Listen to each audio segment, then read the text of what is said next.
Hello comrades, Commissar Bro here today with Frostpunk. That's right. The brand new game just came out, the same developers who made this War of Mine, if I'm not mistaken. And to cut straight to the chase, it's pretty much a strategy, survival, city builder type game. A good way to look at it would be think Banished, but expanded upon with a much stronger aesthetic, beautiful music, and an overall much more appealing game, if you ask me. Banished, don't get me wrong, was fun, but it was overly punishing. This game's, I guess, punishing, but I don't know, it doesn't feel impossible.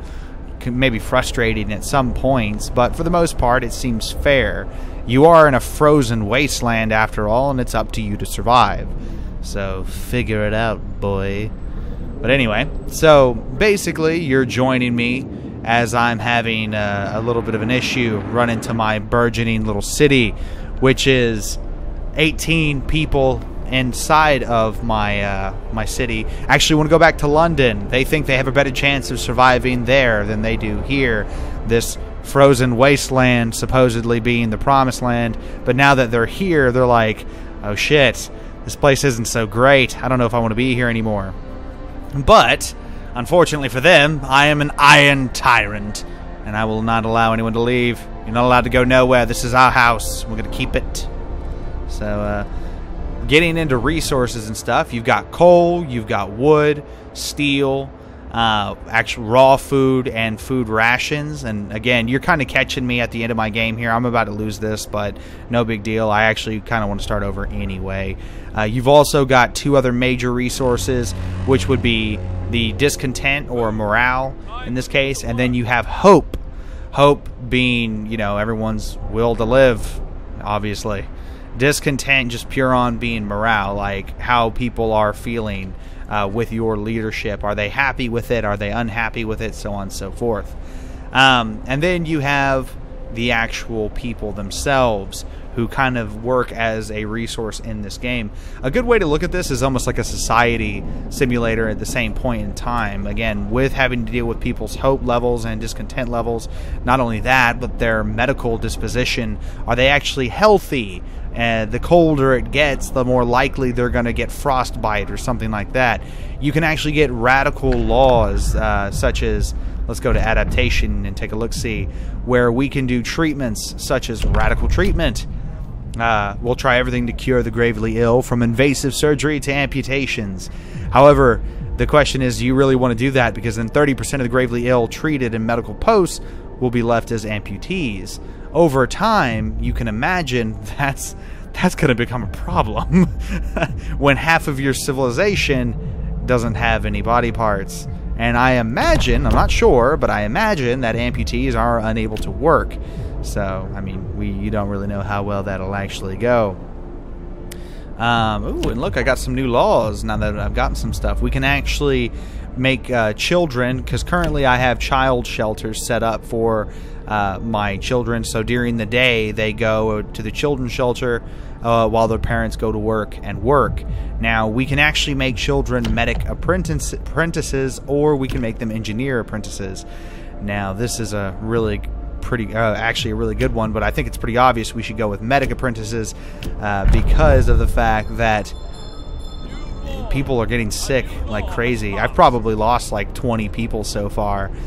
We can actually take a look at our graveyard, which is right over here. So 14 people have died. Oh, I scrolled out. But yeah, 14 people have actually died in my place here.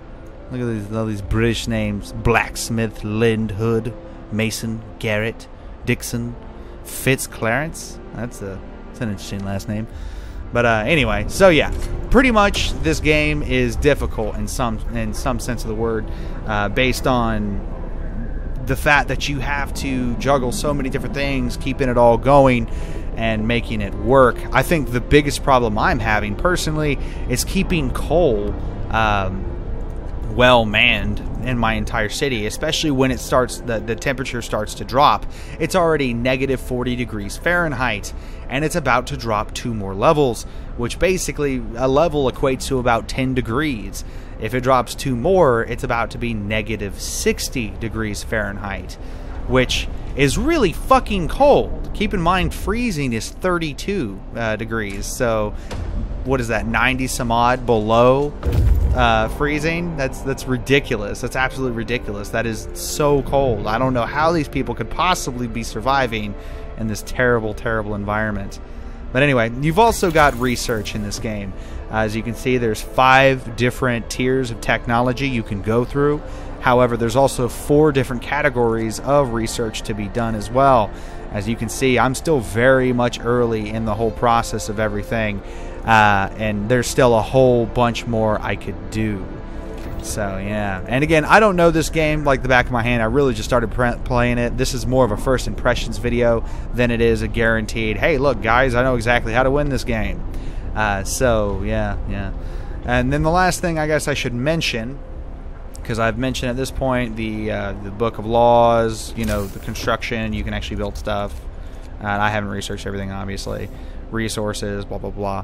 But anyway, the last thing I'm going to mention is scouting. So as you kind of go further into the game, you can actually send your dudes out on scouting missions, and they will try to save people and whatnot. So let's take a look at Observatory. Let's explore the Observatory and see what we find.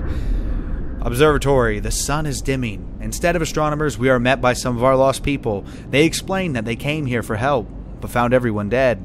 The astronomers continued their observations until they starved. What was so important for them? They wrote it up in their diaries. The loss of sunlight can't be explained solely by the fouling of the atmosphere by the southern volcanoes. The sun itself is dimming. So what we can do is we can escort the survivors to the city, we can send the survivors to the city, but some of them may die, or we can leave the survivors to their fate. And pretty much says straight up, not knowing the way to our city, the survivors will die trying to find it. The survivors will set off towards our city on their own. It will take longer, and some of them may die.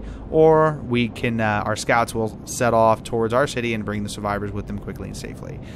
It seems pretty obvious what we should do here, but I guess this is actually a serious problem once you start getting further in the game, especially when you have to worry about... Oh, well, let me zoom back into the city. When you have to worry about food. Food's not a big issue for my people right now. I mean, we don't have a whole bunch of food, but we're definitely, you know, we're good. That's not one of the primary concerns I have right now. Actually, as a matter of fact, let me take a look at my little hunting places. I notice my UI is slowly getting more cluttered and cluttered the more I play. I'm like, just like the smoke here, and then the giant beacon right there just blobbing everything out like it's not in the way. Jeez Louise. But so anyway, this is Frostpunk. I could go on for a little bit longer, I think, but I think you get the idea. Again, it's pretty standard fare as far as it goes for a city builder. What really sets it apart is the aesthetic of it. I mean, you can really tell just based on the colors alone, this is definitely made by the same people who made this War of Mine, and who are really... They're really intent on showing you the human aspect of a video game, because again, that's the same thing you could see with this War of Mine, you know, where it's showing you children, their suffering and experience in a war zone, and in this particular case, that's a major part of the game as well, is children and what's going on with them. You can actually make them work just as much as you have your regular workers, which, considering I have 18 children, that's almost 20% of my population I'm not using. So it kind of makes sense to actually want to use them, but are you willing to give up your humanity to do so? Is it worth it to you? So it kind of makes you answer those questions and whatnot. It's a very, very interesting premise. But anyway, this has been Commissar Bro. Thanks so much for watching. I hope you guys have enjoyed this video, and honestly, I recommend Frostpunk just from the time I've put in it so far. It seems like a really cool game with a lot of very interesting premises. I don't really know how well it's going to be like replayable in the future. I could see myself definitely picking it up a couple more times and trying to play through it, and trying to kind of make a better city each time. But if this is the only mode, I do kind of hope that they add a little bit more options in the future regarding customization of games and so on. So, but I guess we'll see what they end up doing. Anyway, like I said, this has been Commissar Bro, and I'll see you next time.